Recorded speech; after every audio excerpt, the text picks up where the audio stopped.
Praise the Lord. Good evening. સાદની સલામ. પ્રભુ ઈસુ તમને આશીર્વાદ આપો. હું તમારા માટે આ વચન બોલવા માંગુ છું, જે તમારા અને મારા માટે આશીર્વાદિત થાય. તો અંદર આવતા તેમજ બહાર જતા આશીર્વાદિત થશે. પુનઃનિયમ 28:6. You will be blessed when you come in and blessed when you go out. धन्य हो तू भीतर आते समय और धन्य हो तू બહાર જાતે સમય. Praise the lord. એથી વિશેષ આપણે ગણના 6 અધ્યાયમાં 24, 25 અને 26 કાયમ યાદ રાખીએ છીએ, વાંચીએ છીએ નહીં, કે યહોવા તને આશીર્વાદ આપો ને તારું રક્ષણ કરો. યહોવા પોતાના મુખનો પ્રકાશ તારા પર પાડો ને તારા પર કૃપા કરો. યહોવા પોતાનું મુખ તારા પર ઉઠાવો ને તને શાંતિ આપે. Praise the lord. થોડી કડવી વાત કહેવા માંગુ છું, ભૂલી જવું. ઘણી વાર ભૂલી ન જવાના કારણે ઘણી બાબતો તકલીફ આપી જાય છે નહીં. ઘણી બાબતો યાદ રાખવાથી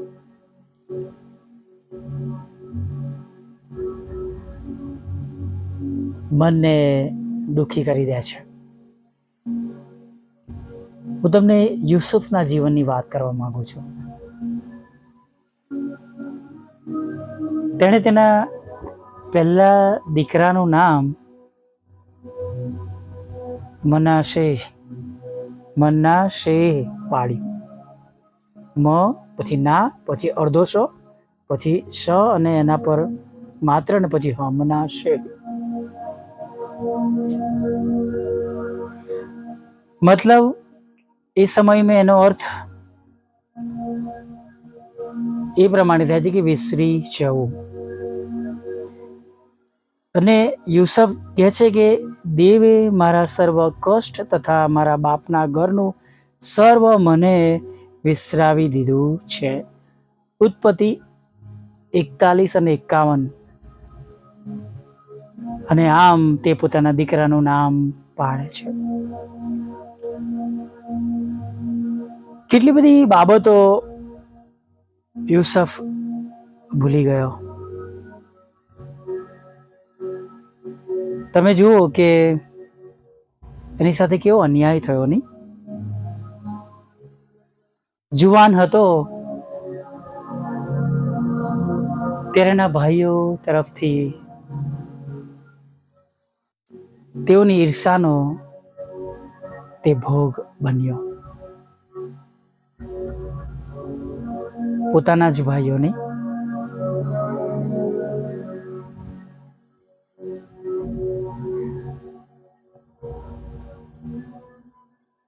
પછી ગુલામ તરીકે વેચાઈ જવું પડ્યું. પરદેશમાં અજાણ્યા લોકો મધ્યે રહેવું પડ્યું. પોતાની કિશોર અવસ્થામાં એટલે જુવાનીમાં તેમના પર પુષ્કળ પ્રેમ કરનાર તેના વાલા પિતા તેમને ગુમાવવા પડ્યા. તેમના વહાલની હૂંફ ભર જુવાનીમાં તેમનાથી દૂર થઈ ગઈ.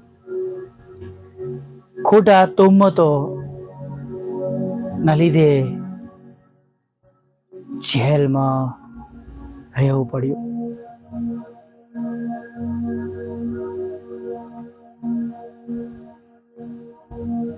પણ તેમ છતાં પણ તમે જુઓ,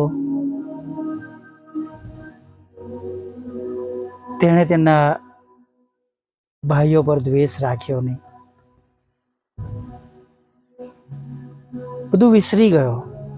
અને જ્યારે એને પ્રથમ દીકરો થયો ત્યારે તેનું નામ મનાશે પાડ્યું, જેનો અર્થ વિસરી જવું.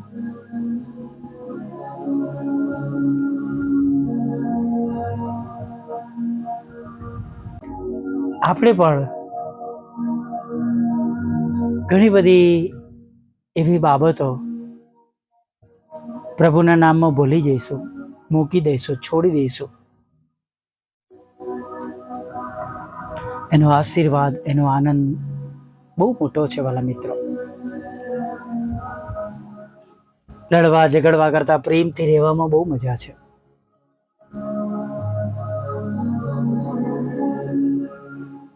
નફરત કર્યા કરતા પ્રેમ કરવામાં વધારે પ્રભુની કૃપા આપણા પર રહે છે.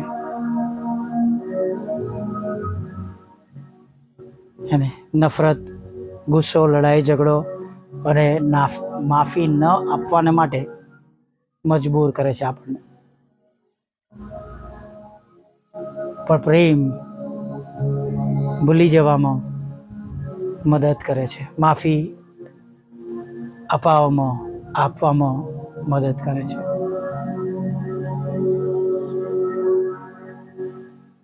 ઘણી બાબતો આપણા જીવનમાં ઘર કરી ગઈ છે અને જેના લીધે ઘણી બધી વાર આપણે પ્રભુથી દૂર ચાલ્યા જઈએ છીએ. ખરેખર પ્રભુથી દૂર ચાલ્યા જઈએ છીએ.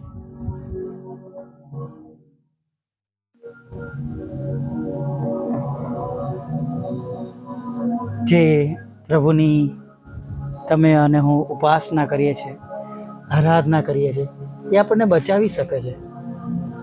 હાલેલુયા. તેમની પાસે બધા જ રસ્તા છે તમને અને મને છોડાવવાના માટે, તમને અને મને મદદ કરવાના માટે. બધું જ શક્ય છે આ સમયમાં. આ સમયમાં બધું શક્ય છે. પણ ઘણી બધી વાર જેમ કહ્યું એમ કે આપણી કઠોરતા, નમ્ર ન બનવાના કારણે યાદ રાખીને એ બાબતો આપણને એવા કઠોર બનાવી દે છે.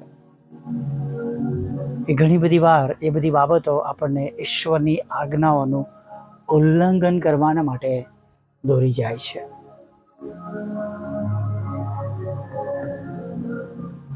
જો પ્રભુની શાંતિ પ્રાપ્ત કરવા માંગો છો, વિસરી જઈએ. જે શરૂઆત આપી છે પ્રભુએ, એમાં આગળ વધીએ. પ્રભુએ જે નવું કર્યું છે એમાં આગળ વધીએ. પાઉલ બહુ સરસ કહે છે, જે કોઈ ખ્રિસ્તમાં છે એ નવી ઉત્પત્તિ છે. અને જો આપણે નવી ઉત્પત્તિ છે તો આપણે બધું કરી શકીશું એની ખાતરી છે. કેમ કે એ સૂચવે છે કે આપણે પ્રભુની સાથે જોડાયેલા છે અને પ્રભુ આપણને સહાય કરે છે, મદદ કરે છે. હાલેલુયા. Praise the lord. કદાચ એક પળમાં, એક વિચારમાં તરત પોસિબલ ન થાય, પણ જો પ્રાર્થના કરીશું, પ્રભુને આગળ નમી જઈશું, તો જે ઈશ્વર, જે પ્રભુ, જે પરમેશ્વરે આજે આખો દિવસ આપણી સંભાળ લીધી છે, કાળજી લીધી છે, એ આ બાબતો કરવાના માટે આપણને સહાય તથા મદદ કરશે. Praise the lord. આ એક નાની પ્રાર્થના સાથે સાંજના સમયમાં આગળ જઈએ.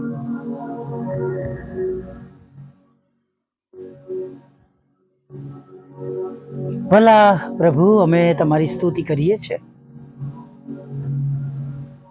અને અમે તમારો પુષ્કળ આભાર માનીએ છીએ. હા પ્રભુ, આભાર માનતા, સ્તુતિ કરતા, આરાધના કરતા પ્રભુ તમારા ચરણોમાં નમી જઈએ છીએ. અને ખાસ પ્રભુ, આખા દિવસને માટે અમે તમારો પુષ્કળ આભાર માનીએ છીએ. ઘણા એવા પ્રસંગો, ઘણી એવી પળો, ઘણા એવા કલાકો હતા પ્રભુ કે જ્યાં પ્રભુ અમે કંઈ કરી શકતા નહોતા, પણ તમે અમને બચાવ્યા, સંભાળ્યા, મારી કાળજી લીધી. અને પ્રભુ અમે તેના માટે અમે તમારો પુષ્કળ આભાર માનીએ છીએ.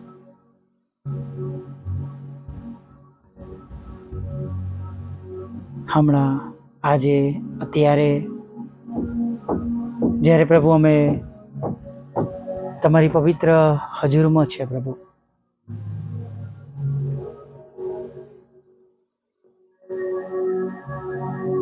ત્યારે પ્રભુ ખાસ પ્રાર્થના કરીએ છીએ, જેમ આખો દિવસ તમે અમારી સાથે રહ્યા, અમારી સંભાળ લીધી, અમારી કાળજી લીધી, એમ પ્રભુ હવે આગળના સમયમાં પણ તમે અમારી કાળજી લેજો, અમારી સંભાળ લેજો, અમારું જતન કરજો પ્રભુ, અમને નિભાવી રાખજો. પ્રભુ અમે કદાચ અસમક્ષ છે, પણ તમે અમને એવા યોગ્ય બનાવો. અમારા પગલાંને ગોઠવો, અમારા માર્ગને પ્રભુ તમે સીધા કરો અને પ્રભુ આશીર્વાદિત કરો. તમારામાં અમે આગળ વધીએ. અને પ્રભુ ઘણા બધા લોકો માટે પ્રભુ અમારું જીવન આજે અત્યારે હમણાં સાક્ષી રૂપ અને નમૂના રૂપ બની જાય એવું તમે થવા દેજો પ્રભુ. પ્રભુ જેઓ આ સંગતમાં છે, સાંભળી રહ્યા છે, વિશ્વાસ કરી રહ્યા છે, દરેકને માટે પ્રાર્થના કરે છે, તમારું પવિત્ર ભલું નામ તેઓના પર બનેલું રહે પ્રભુ. તમારી કૃપા તેમના પર બનેલી રહે પ્રભુ.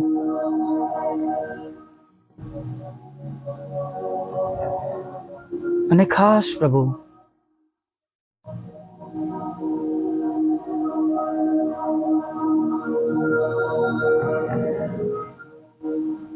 જે સમસ્યાના કારણે પ્રભુ તેઓ અત્યાર સુધી દુઃખી થયા છે, હતાશ થયા છે, નિરાશ થયા છે, ચિંતિત થયા છે પ્રભુ, તેના માટે અમે તમને વિનંતી કરીએ છીએ,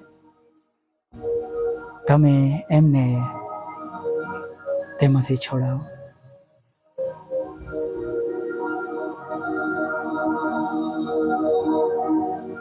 હા પ્રભુ બાપ, તમે તેમના ભયમાંથી છોડાવો, તેમને બીકમાંથી છોડાવો. અને જે બાબતો તેમની જાતે તેઓ વિસરી શકતા નથી એ વિસરી શકે અને તમારી શાંતિનો અનુભવ કરી શકે એવું તમે થવા દેજો પ્રભુ. પ્રાર્થના કરતા પ્રભુ તમારા ચરણોમાં નમી જતા પ્રભુ, તમારું પવિત્ર ભલું નામ બધાને મળે તેના માટે પણ અરજ કરી છે. તમારા લોકોને રક્ષણ મળે, શાંતિ મળે, સુરક્ષા મળે, જોબ મળે, ભયમુક્ત પ્રભુ તેમનો પરિવાર રહી શકે દરેક જગ્યાઓ પર એવી અમે વિનંતી કરીએ છીએ. માદા છે પ્રભુ, તમે તેમને સાજાપણું આપજો. લડાઈ ઝઘડો, કોર્ટ કેસ, એફઆઈઆર, ખોટા તોમતોમાંથી તમે એમને બચાવજો, બહાર કાઢજો. સરકારી કામો, રૂંધાયેલા કામો, રોકાયેલા કામો, ગવર્મેન્ટના કામો પ્રભુ તેમના જીવનમાં પરિપૂર્ણ થાય. ફસાયેલા કામો પ્રભુ બધા જ આશીર્વાદ સાથે બને પ્રભુ એવી અમે પ્રાર્થના કરીએ છીએ. તેમના રોજગારને, નોકરી ધંધાને આશીર્વાદ આપો, લગ્નનો આશીર્વાદ આપો, બાળક ધનનો આશીર્વાદ આપો, વિદેશ જવાને માટેના રસ્તા ખુલ્લા કરો, IELTSના બેન્ડ આપો. રોજ જુદા જુદા પ્રભુ દેશોમાં જે તે પરીક્ષાઓ તેઓ આપી રહ્યા છે તેમાં તેમને પાસ કરો.